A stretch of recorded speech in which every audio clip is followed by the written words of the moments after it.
नमस्कार, स्वागत है आपका एशियन के खास कार्यक्रम एशियन रिपोर्टर में। आज से शुरू हो चुका है और सभी जगह पर 10 दिनों तक गणेश जी की सुबह शाम पूजा की जाएगी। उसके बाद काम लगभग शुरू करेंगे। आज गणेश जी की स्थापना की जाएगी। लगातार लोग बाजारों में निकल चुके हैं, गणेश जी को लगातार खरीद रहे हैं और अपने घरों पर ले जाकर गणपति बाबा मोरया के नारे गूंज रहे हैं। यहाँ पे भी एक संस्था द्वारा मंडी के अंदर 300 मूर्तियां निःशुल्क मिट्टी के मुख्यमंत्री की मंशा के अनुसार बनाकर वितरण की गई है। आज हमारे संस्था के कुछ लोग हैं, हम जानेंगे किस प्रकार से उन्होंने तैयारी की थी और किस प्रकार से मुख्यमंत्री की मंशा के अनुसार आज उन्होंने काम किया है। खास बात यह है कि इस कार्यक्रम में आज मुख्यमंत्री का उज्जैन आगमन हुआ था, तो मुख्यमंत्री भी कार्यक्रम में शामिल होने के लिए आए थे और बड़ी संख्या में यहाँ पर श्रद्धालु जो गणेश जी की मूर्तियां जो यहाँ पर वितरण की वो लेने के लिए आए, क्योंकि उज्जैन ही नहीं, उज्जैन के आसपास से ग्रामीणों से बड़ी संख्या में यहाँ पर श्रद्धालु यहाँ पर मूर्तियां लेने आते हैं। प्रतिवर्ष अनुसार इस बार भी आए हैं और आप देख सकते हैं कि एक तरफ बड़ी उज्जैन में बहुत तेज बारिश हो रही है, उसके बाद भी उत्साह गणेश जी को लेकर कम नहीं दिख रहा है। हमारे साथ यहाँ के संयोजक, यहाँ से जो कार्यक्रम के संयोजक हैं, उनसे जानेंगे किस प्रकार से उन्होंने कार्यक्रम को मैनेज किया है और किस प्रकार की तैयारी की थी। जब आपका एशियन भारत में स्वागत है, किस प्रकार से आप लोगों ने कार्यक्रम किया है? मैं तो सबसे पहले आपका धन्यवाद देता हूं कि आपके चैनल ने भी लगातार हमारे इस अभियान को आगे रखने में अपना दायित्व निभाया, इसलिए आपका धन्यवाद। और निश्चित तौर पर भगवान की पूजन का जो प्रावधान है वो सिर्फ और सिर्फ मिट्टी से निर्मित गणेश जी की पूजन का प्रावधान है और उसी के तहत हम यहाँ पर गत दिनों हमने 5000 विद्यार्थियों के साथ एक साथ इस पंडाल में अपने हाथों से गणेश जी के प्रतिमा का निर्माण किया और उन्हीं प्रतिमाओं को आज पूजन हेतु सारे बच्चों ने अपने घर पे रखा।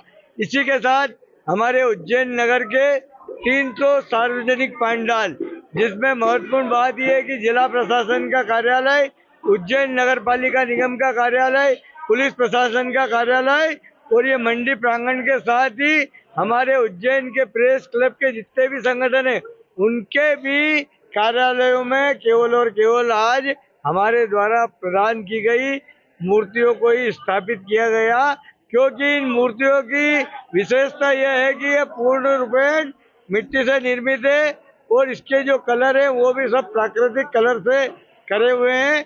इसी के साथ इसमें गंगा जल का समावेश है और तुलसी बीज भी इसमें। मुख्यमंत्री की मंशा अनुसार पर्यावरण का भी संदेश का कुछ यहाँ पर ध्यान रखने को मिला है, क्या संदेश है?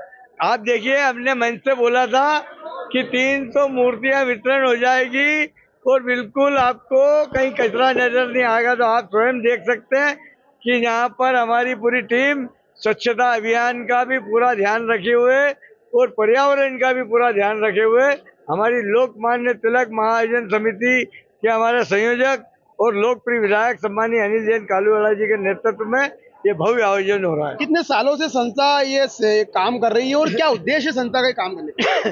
ये 11 वर्षों से कर रही है और पर्यावरण का ही संदेश मूर्त होते हैं।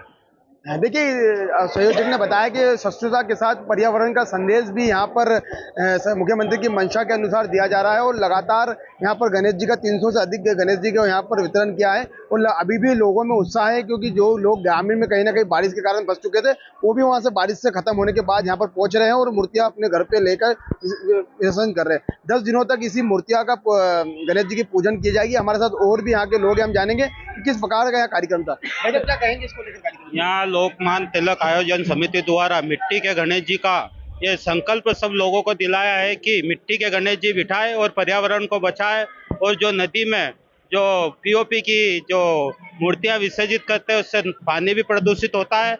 इसलिए महाआयोजन समिति 13 वर्षों से ये संकल्प दिला रही कि मिट्टी के गणेश जी बिठाया जाए और सभी जनता इसकी उत्सुकता से मिट्टी के गणेश जी लेने आई है और मिट्टी के गणेश जी क्षेत्र में बिठा रहे हैं। आप क्या कहेंगे?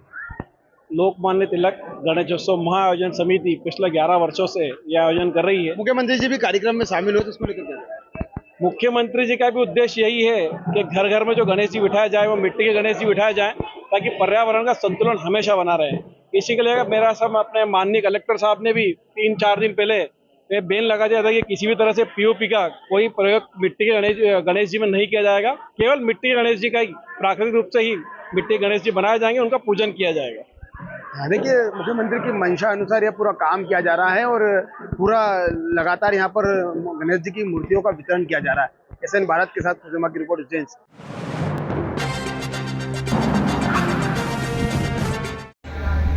देवों में प्रथम पूज्य और रिद्धि सिद्धि के दाता भगवान गणपति की आराधना का पावन पर्व गणेश उत्सव आज से शुरू हो गया है। आज जगह जगह शहर भर में विभिन्न पंडालों में भगवान लंबोदर की प्रतिमा स्थापित की जा रही हैं और पूरे शहर का जो माहौल है धर्ममय नजर आ रहा है। अशोकनगर के हृदय स्थल गांधी पार्क की बात करें तो वहाँ पर छोटे बड़े तमाम गणेश जी की जो प्रतिमा है वो बिक्री की जा रही वहाँ पर, और ग्रामीण क्षेत्र से और शहरी क्षेत्र से तमाम धर्मावलंबी गणेश जी की स्थापना के लिए वहाँ से प्रतिमाएं लेकर जा रहे हैं। वैसे तो महाराष्ट्र में गणेशोत्सव की धूम देखी जाती है, लेकिन अब गणेशोत्सव सिर्फ महाराष्ट्र का त्यौहार नहीं रह गया है। महाराष्ट्र के अलावा पूरे प्रदेश भर में और मध्य प्रदेश में भी गणेशोत्सव पूरे हर्षोल्लास और भक्ति भाव के साथ मनाया जाता है। आज गणेश स्थापना के साथ ही गणेशोत्सव का शुभारंभ हो रहा है और आने वाले 10 दिनों में गणेशोत्सव की धूम रहेगी। आने वाली अनंत चतुर्दशी पर पूरे जोश खरोश के साथ भगवान गणपति की प्रतिमाओं का विसर्जन किया जाएगा। हालांकि तमाम संस्थाओं द्वारा, तमाम स्वयंसेवी संगठनों द्वारा मिट्टी के गणेश का एक अभियान शहर में चलाया जा रहा था। बावजूद इसके अभी भी शहर में पीओपी की बनी प्रतिमाओं की भरमार देखी गई है। हालांकि बहुत सारे लोगों ने अपने घरों में भगवान लंबोदर की मिट्टी से बनी हुई प्रतिमाएं स्थापित की हैं। साथ ही साथ स्कूलों में तमाम संगठनों द्वारा एक अलग अलग तरीके की कार्यशालाएं भी आयोजित की गई, जिन कार्यशालाओं में मिट्टी के गणपति बनाने की जो सीख है वो श्रद्धालुओं को दी गई और यह संदेश भी छोड़ा गया कि हमें भक्ति के साथ साथ पर्यावरण पर भी विशेष ध्यान देना है। वैसे तो आज से ही गणेशोत्सव शुरू हो गया, लेकिन आने वाले 10 दिनों में गणेशोत्सव की धूम रहेगी। अनंत चतुर्दशी पर पूरे जोश खरोश के साथ, ढोल नगाड़ों के साथ भगवान गणेश जी की विदाई की जाएगी और उनकी प्रतिमाओं का विसर्जन अशोकनगर के तुलसी सरोवर और अन्य जलाशयों में किया जाएगा। तब तक पूरे 10 दिनों पर जो महाराष्ट्रियन समाज है और शहर के तमाम जो सनातन धर्म के लोग हैं वो गणेश जी की आराधना करेंगे। अशोकनगर से आशीष मालवीय, एसीएन रिपोर्टर।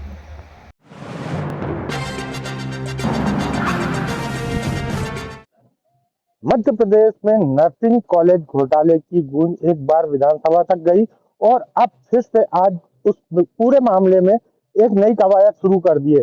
इस पूरे मामले में एनएसयूआई के जो सदस्य हैं रवि परमार, जो पूरे मामले में शुरू से एक्टिविस्ट है, उन्होंने ही तरह तरह से साक्ष्य इकट्ठे किए और शिकायतें की और उनकी शिकायतों के बाद सीबीआई जांच तक इस पूरे मामले में कोर्ट की अनुशंसा पे हुई।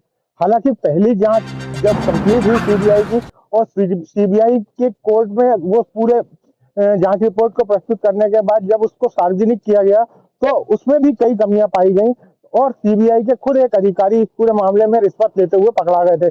आज रवि परमार ने फिर से एक प्रेस कॉन्फ्रेंस करके इस पूरे मामले में नए खुलासे किए हैं। उनका कहना है कि मध्य प्रदेश में कई नर्सिंग कॉलेज ऐसे हैं जिसमें प्रॉपर फैकल्टी ही नहीं है।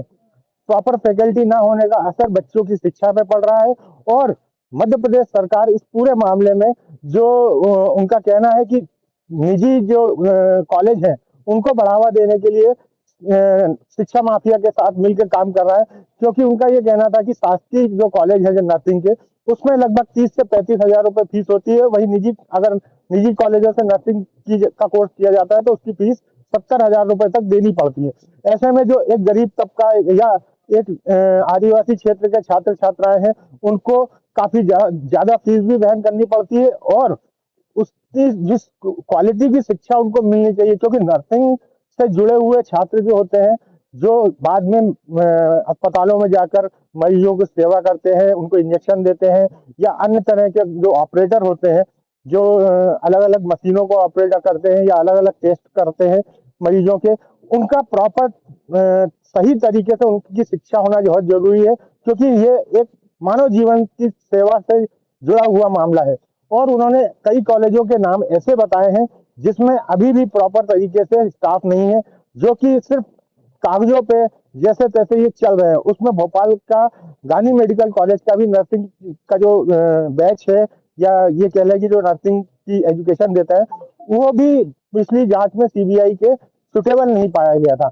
इसी तरह से उन्होंने मध्य प्रदेश के कई कॉलेजों का ऐसा उदाहरण दिया है जिसमें कि लगातार स्टाफ की कमी की वजह से या प्रॉपर फैकल्टी ना होने की वजह से अध्ययन कार्य बच्चों का सही तरीके से नहीं हो रहा है। और अब इस पूरे मामले को लेके वो फिर से एक बार, चूंकि एक उनकी पीआईएल जो है वो already high court, Jabalpur high court में चल रही है, उसमें वो अगले महीने जब तारीख होगी तो उसमें एक नए साक्ष्य ये प्रस्तुत करने जा रहे हैं कि कई मेडिकल जो नर्सिंग कॉलेज है उसमें प्रिंसिपल और वाइस प्रिंसिपल जैसे महत्वपूर्ण पद भी खाली पड़े हैं। खाली व्याख्याताओं के भरोसे से ये पूरे कॉलेजों को संचालित किया जा रहा है और उनके संचालन में भी कई तरह की लापरवाही बरती जा रही है। एक एक बच्चे मतलब 10 बच्चों पर जहाँ एक टीचिंग स्टाफ होना चाहिए, वहाँ कई कॉलेज ऐसे हैं जिसमें 50-50 बच्चों पर केवल एक मात्र प्राचार्य प्राचार्य लेवल के लोग नहीं है और एक ही अध्यापक उन सभी का शिक्षण कार्य करवा रहा है।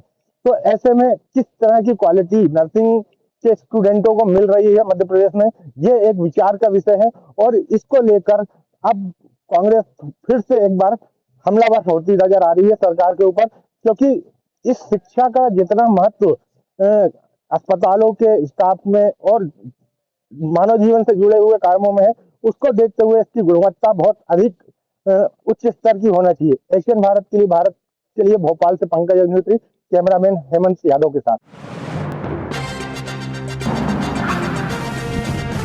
गुना में जो बाढ़ के हालात निर्मित हुए वो कभी 35 वर्षों में देखने को नहीं मिले हमें। आज हम सिंहबासा तालाब के गुनिया नदी के मुहाने पर हैं। जो गुनिया नदी स्टेट टाइम में लगभग 140 मीटर दायरे में बहती थी, आज 10 से 15 फीट में सिकुड़ कर रह गई है। निश्चित तौर पे इस नदी का सिकुड़ने का कारण भूमाफिया है।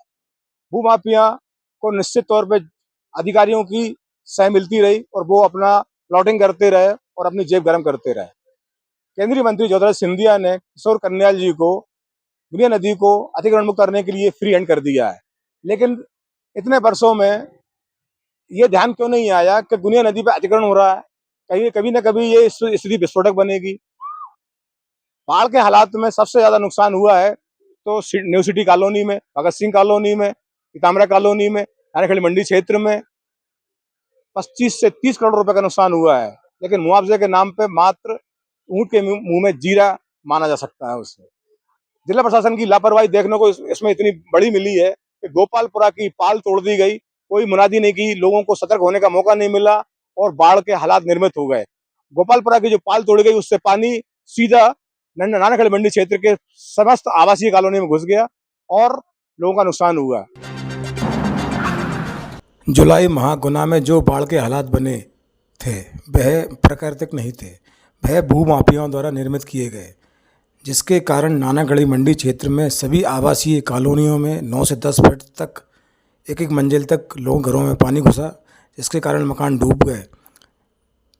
आम नागरिकों का गृहस्थी का सामान सहित व्यापारी वर्ग का करोड़ों का नुकसान हुआ है। बाढ़ के जो हालात बने उसका प्रमुख कारण था लोगों को बिना सूचना दिए अचानक बिना तैयारी के गोपालपुरा तालाब की पाल को तोड़ देना। किस सक्षम अधिकारी कहने से ये तालाब की पाल तोड़ी, जो आज तक अबूझ पहेली बनी हुई है और जिला प्रशासन ने इस पर कोई अपना संतुष्टिपूर्ण उत्तर नहीं दिया है और वे हमेशा इस सवाल से बचता नजर आता है। भूमाफियाओं ने गुनिया नदी जो स्टेट के समय लगभग 140 फीट के दायरे में बहती थी वह अब 15 फीट में सिमट गई है। भूमाफियाओं ने गुनिया नदी के किनारे प्लॉटिंग कर दी, कई सौ लोगों ने कब्जे कर लिए और अपनी जेबें गर्म करते रहे। इस मामले में जनप्रतिनिधि, सांसद, विधायक, स्थानीय नगरपालिका के लोग भूमाफियाओं के वोटों के चलते संबंध निभाते रहे और चुप रहे। जिला प्रशासन भी देखकर अनजान बना रहा। इस अर्थपूर्ण युग में पैसे की मजबूत दीवार प्रशासन तोड़ नहीं पाया और अतिक्रमण होता रहा। गुनिया नदी और गोपालपुरा तालाब के आसपास ओढ़ी नदी में अतिक्रमण बना हुआ है, पर अतिक्रमण अभी भी कई अधिकारी उसे हटा रहे हैं, लेकिन उसको कई लोगों को बचाव भी करके दे रहे हैं कि ताकि उनका अतिक्रमण में ज़्यादा नुकसान ना हो। केंद्रीय मंत्री ज्योतिरादित्य सिंधिया ने कलेक्टर किशोर कन्याल को नदियों से अतिक्रमण मुक्त करने के लिए फ्री हैंड किया, पर छोटे अधिकारी ज़्यादा फ्री हो गए और लोगों को अतिक्रमण हटाने में बना रहे उनको राहत प्रदान कर रहे हैं। एशियन भारत के लिए सुनील शर्मा, गुना।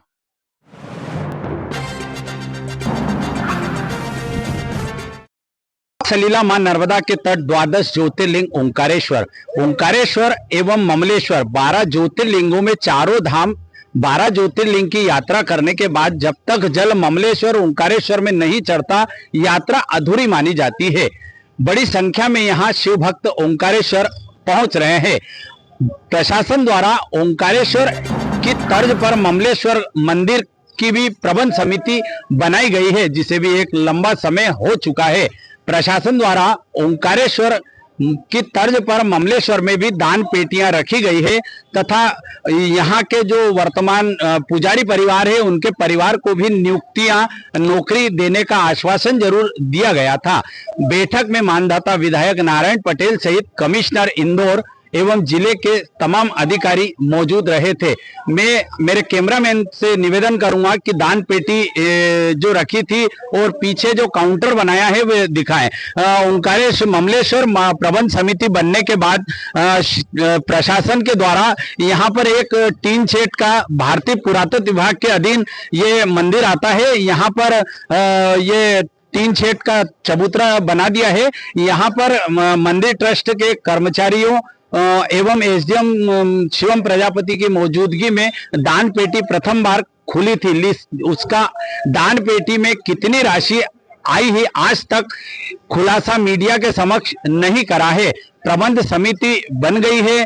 ओंकारेश्वर ममलेश्वर की तर्ज पर कार्रवाइयां की जा रही है। ममलेश्वर मंदिर चूंकि भारतीय पुरातत्व विभाग के अधीन होने के कारण बिना भारतीय पुरातत्व विभाग के वरिष्ठ अधिकारियों की मौजूदगी व बिना स्वीकृति के यहाँ पर कुछ भी नहीं किया जा सकता। प्रबंध समिति की जो बैठक हुई थी उसमें भी भारतीय पुरातत्व विभाग के अधिकारी मौजूद नहीं थे। जिला प्रशासन ने कमिश्नर साहब की अध्यक्षता में जो बैठक हुई थी उसमें कहा था कि आगामी बैठक में भारतीय पुरातत्व विभाग के अधिकारियों को भी बुलाया जाएगा। भारतीय पुरातत्व विभाग के अधिकारियों से जब ममलेश्वर मंदिर में हो रहे विकास को लेकर चर्चा करते हैं तो उनके द्वारा भी टाल मटोल की जवाब दिए जाते हैं। धार्मिक नगरी ओंकारेश्वर में श्रद्धालुओं का लगातार आगमन बढ़ रहा है। प्रबंध समिति जरूर बनाई गई है, उसमें जनप्रतिनिधियों को नहीं रखा गया है। शासकीय विभाग के सभी अधिकारी लगभग 17 लोगों को लेकर समिति बनाई गई है और वर्तमान में पहली बैठक हो चुकी है। दान पेटी में कितनी राशि आई इसका खुलासा आज तक नहीं हुआ है। पीछे दान पेटी काउंटर यहाँ पर पेटियों से गिरा गया था। मैं दर्शकों को ये दिखाना चाहूंगा कि ओंकारेश्वर में जहाँ लगभग श्रद्धालुओं का आगमन हो रहा है और ओंकारेश्वर में तेजी से विकास हो रहा है। प्रशासन के तमाम जिम्मेदार अधिकारी आते हैं लेकिन मीडिया को कोई जानकारी नहीं दी जा सकती। एशियन भारत के लिए ओंकारेश्वर से ललित दुबे।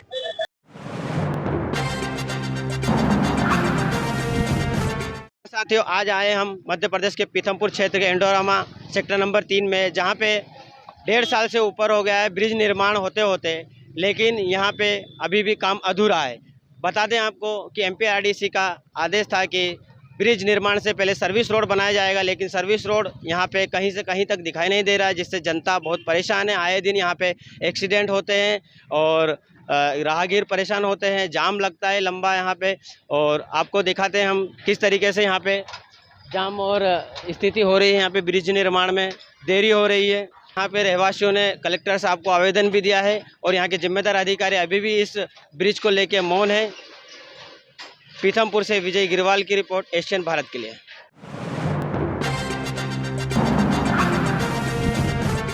अब खबर मध्य प्रदेश के रायसेन जिले के गैरतगंज से।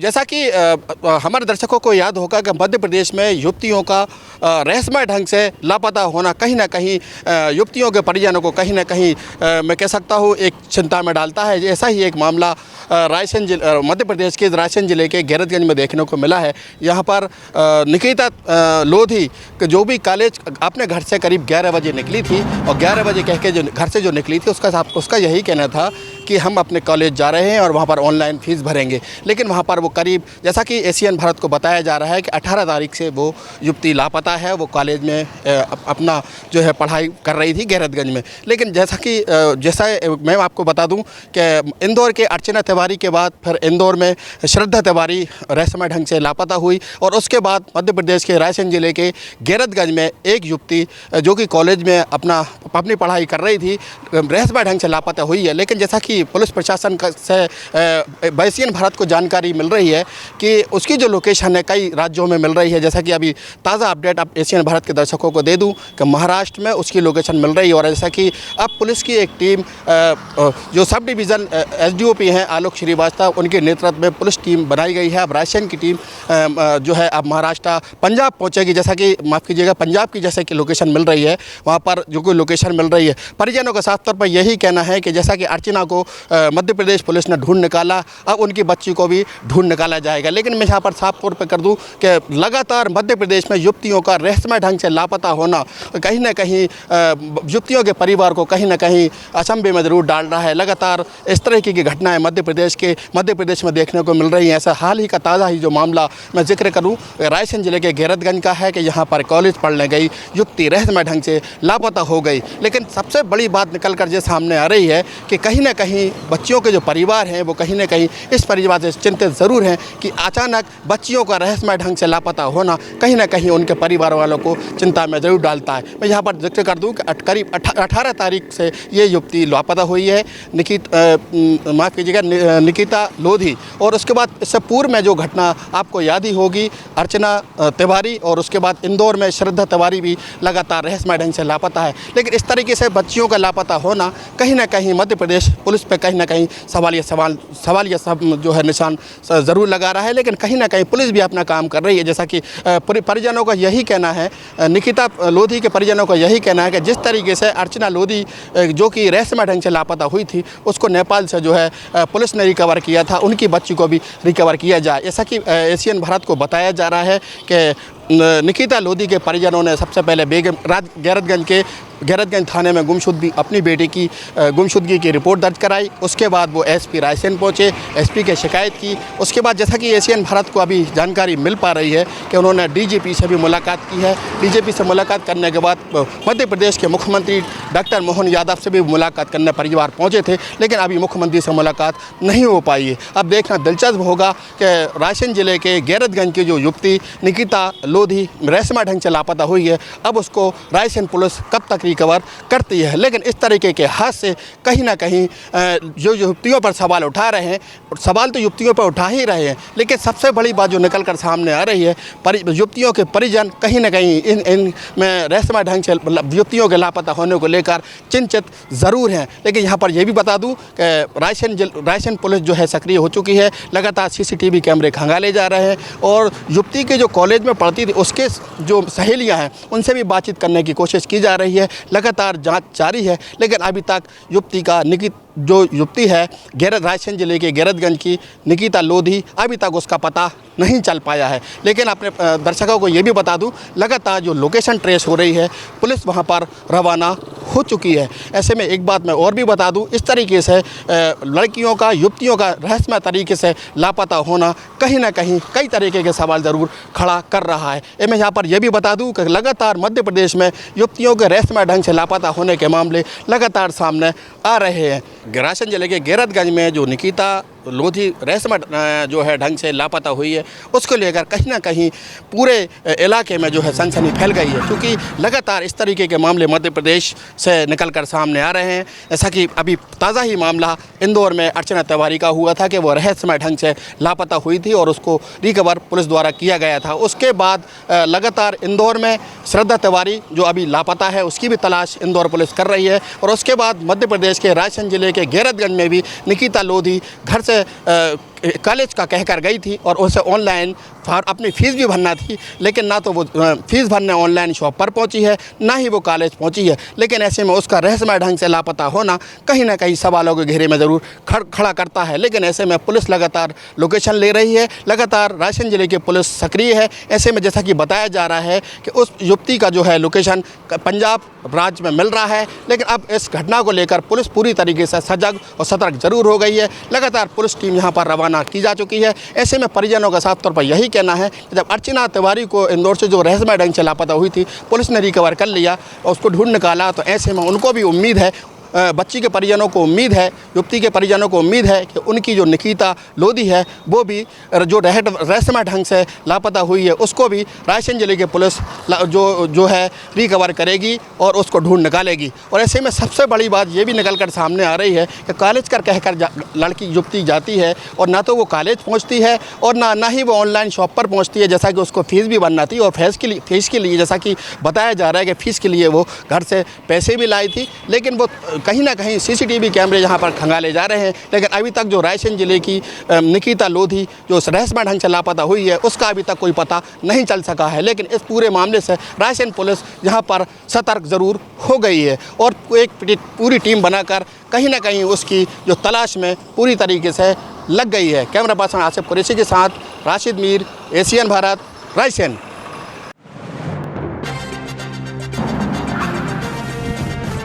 यहाँ दो पक्ष को लेकर विवाद है। एक पक्ष का जिला प्रशासन ने जमींदोज करा दिया है।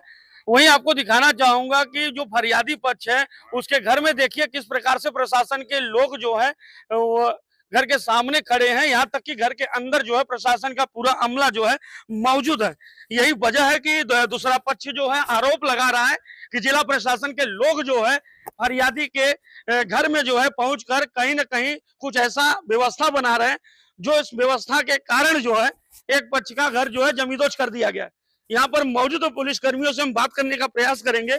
आइए, हमारे साथ कुछ न्यायिक मजिस्ट्रेट के अधिकारी भी मौजूद है। सर, कुछ कहेंगे? फरियादी के घर में क्या चल रहा है? अतिक्रमण हटने की कार्रवाई चल रही है। सुबह 7 बजे के फरियादी के घर में आप लोग बैठे हुए हैं, चल क्या रहा है सर?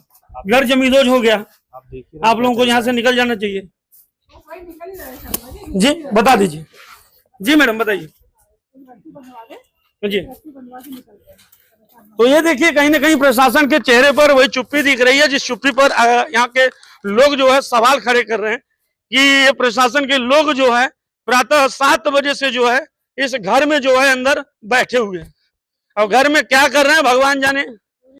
मध्य प्रदेश सिंगरौली जिले के ढोटी में दो पक्ष विवाद को लेकर जिला प्रशासन ने एक पक्ष का जमींदोज कराने पहुंची, वहीं आक्रोशित लोगों ने हंगामा शुरू कर दिया।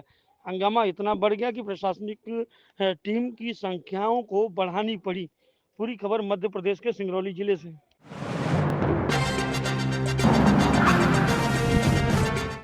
इंदौर के प्रसिद्ध खजराना गणेश मंदिर में आज से 10 दिवसीय गणेश महोत्सव की शुरुआत हो गई। इंदौर कलेक्टर तथा मंदिर समिति के अध्यक्ष आशीष सिंह और नगर निगम आयुक्त शिवम वर्मा द्वारा ध्वजा पूजन तथा विधि विधान से पूजन अर्चन कर इस महोत्सव की शुरुआत की गई।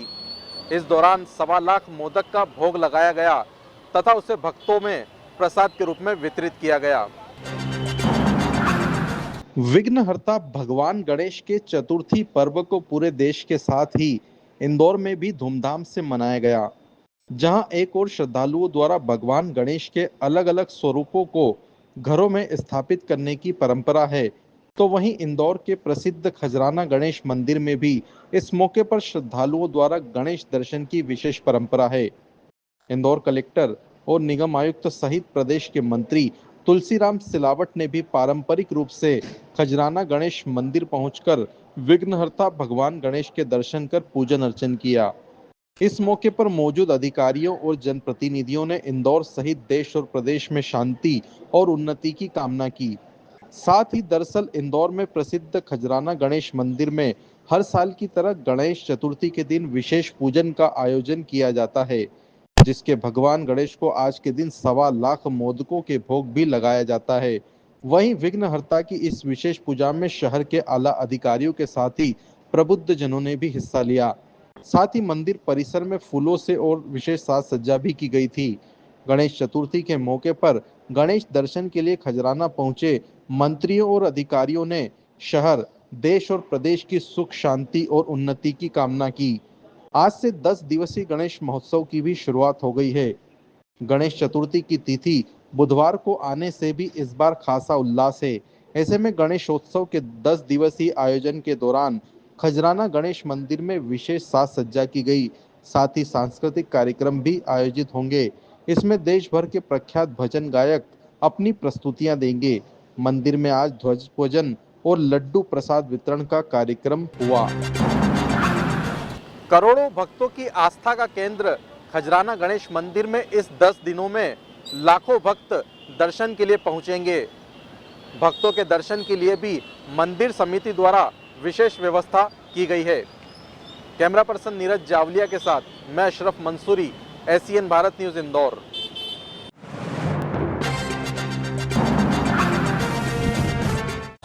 मध्य प्रदेश में मोहन यादव सरकार के द्वारा बड़ा फैसला लिया गया है। अब नगर अध्यक्ष जनता चुनेगी। अब फिर से जो है जनता के द्वारा नगर का अध्यक्ष चुना जाएगा। आपको बता दें कि अब फिर से जो है प्रत्यक्ष प्रणाली से चुनाव होंगे। मध्य प्रदेश सरकार ने नगर निकायों की राजनीति में स्थिरता लाने और पारदर्शिता बढ़ाने के उद्देश्य से एक बड़ा फैसला लिया है। अब नगर पालिका और नगर परिषद अध्यक्षकों का चुनाव प्रत्यक्ष प्रणाली से यानी सीधे जनता द्वारा किया जाएगा। इससे पार्षदों के जरिए होने वाली खरीद फरोख्त, गुटबाजी और अविश्वास प्रस्तावों की राजनीति पर रोक लगेगी। कैबिनेट की बैठक में इस प्रस्ताव को मंजूरी दी गई है और सरकार जल्द ही इसके लिए अध्यादेश लाएगी। 2022 में लागू हुई अप्रत्यक्ष प्रणाली को पलटते हुए अब जनता को अपने स्थानीय नेता को चुनने का अधिकार फिर से मिलेगा। साथ ही अविश्वास प्रस्ताव लाने की प्रक्रिया को भी और कठोर बनाया जाएगा ताकि निर्वाचित जनप्रतिनिधियों को बार बार हटाने की कोशिशों से बचाया जा सके। यह फैसला न केवल लोकतंत्र को मजबूत करेगा बल्कि नगरीय विकास और प्रशासनिक जवाबदेही को भी नई दिशा देगा। अब जैसा कि आपको बता दें कि मध्य प्रदेश की मोहन सरकार द्वारा यह बड़ा फैसला लिया गया है और 2022 की अप्रत्यक्ष चुनाव प्रणाली को पलटकर जो है प्रत्यक्ष प्रणाली लागू कर दी है। वहीं आपको बता दें कि अब लोकतंत्र का आधार बचा है और जनता को अधिकार मिला है। मैं रितिका शर्मा, एशियन रिपोर्टर। फिलहाल के लिए एशियन रिपोर्टर में इतना ही। देखते रहो एशियन भारत। नमस्कार।